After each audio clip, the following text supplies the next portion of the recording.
Technicals with Roy episode 1, I missed out on this USD JPY buy through to the upside right there. And today, we're going to be revenge trading.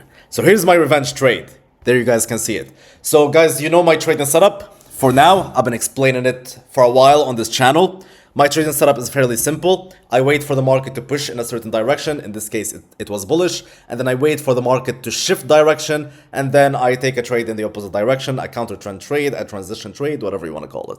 All right, so today on the TET Capital Report right here for USD JPY, we can see that USD JPY is neutral on the investor horizon. It is bearish on the swing horizon, and it is bearish on the day trading horizon. And therefore, we are bearish on USD JPY, and we are looking for sells. We already know that USD JPY was bullish because we were waiting for this trade and couldn't get it, and therefore we were bullish on USD JPY, and right now we are transitioning through to the downside, and therefore this is a trade that I generally like. So right here, what did we see? We saw that USD JPY pushed through to the upside right there, took out this 148 psychological level, pushed up, took out this 149 psychological level, and then melted through to the downside right here. If I zoom out, I can see this high right here. The market has just taken it out, pushed through to the downside, came back into that area right here. We rejected this area through to the downside on the 2 hours. We can see it in a clearer manner. Look at this.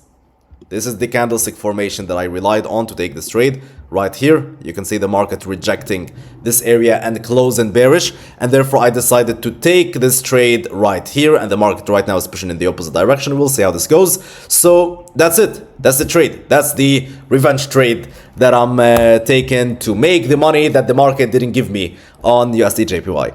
Now, in all seriousness, guys, of course, I'm not revenge trading. I waited for another setup to be presented, and I'm taking this other setup. That's it. So you guys can see that I was heavily patient with USD JPY, which is something that I want to teach you guys today, which is I am not, like right here, we missed out on the trade. I never entered on this push through to the upside. It's okay. I caught it from the beginning of the move. I said, okay, USD JPY is going to push up. But still, I didn't find an entry, and I had to stay away. And I waited, and I waited, and I was patient, and I never jumped in, and I never FOMO'd into the trade until another opportunity was presented. The lesson today is that you need to move from a scarcity mindset to an abundance mindset. The only reason someone would jump into this trade and continuously buy and buy and buy and be like, okay, you know what, I missed out on it, I really want to get this chance, it's because you believe opportunities are scarce and you need to catch them all in order to be profitable. If you genuinely believe that there's a lot of opportunities in the markets and you don't have to catch all of them because there's a lot of opportunities in the markets, you won't have FOMO. We only FOMO on things that we believe are scarce, that we believe exist in rare quantity. That's why it's called FOMO, because it's like, okay, there's not much of it, I need to get it and I don't want to miss out on it. It's one in a million opportunity and I need to catch it. That's why people FOMO. You have to move from a scarcity mindset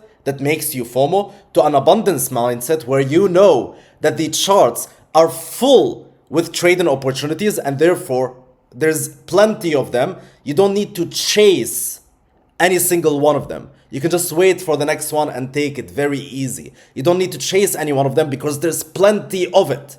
That's it. So let's see how this trade goes. That's it. I'll talk to you guys at the end of this trade and see what I can teach you even more by the end of this trade. Alright guys, so as you can see, the market melted through to the downside. Congratulations to everyone that also took that trade because I shared it with you guys right here on the Discord the moment I took it. I also updated you when I took partials right there for this position, and then I updated you guys when the market finally reached the point where I closed it. You can see this is screen mirroring from my phone. You can see my results since the 10th of July all the way down into 22 of July. So for the past 12 days, basically, we've made 50,000 on that account. That's about it. There's really nothing to add. Just a simple small position through the downside. That's about it. Really nothing to add here. I hope you guys enjoyed this video, and I'll see you guys in the next episode.